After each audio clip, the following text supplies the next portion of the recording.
Here is our engine for this project. This is a 2H engine, and we're excited to have it because we're going to be converting it to really a 12HT, but we're going to be using a AXT turbo intercooled charger for this. And it sits here in the showroom, and so I'm videotaping it because what we're going to do is start to affix it to a 5-speed transmission. We're going to do some work to this to clean it up. There's not a lot of, you can take it all apart and do some amazing things, and we may do that at the customer's bidding. Typically this has the original paint blue on it, and we've taken these and painted them blue before they look real sharp.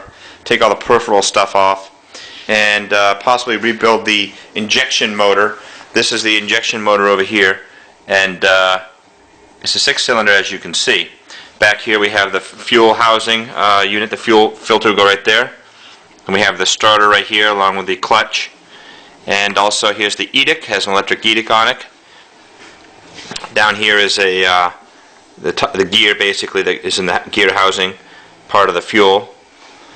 Obviously the water pump. Nice part about this is it has a dual balancer for the power steering. It also has a bracket which is pretty unique for a AC compressor and or power steering compressor, and so that's already there. The power steering, we may put it at another location.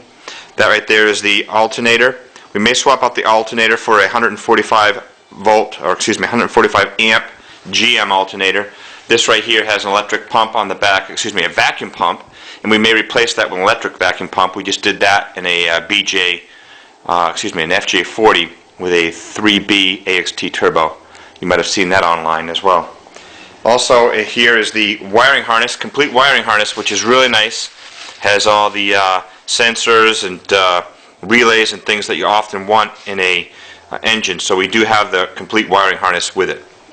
So this is the first of a number of videos that we're putting out for the customer. You can see that it has a header down here. We're not going to use that header because the AXT turbo comes with its own exhaust manifold, which is just great, which will bolt right onto the side of that engine right there. So here we go. It's looking great.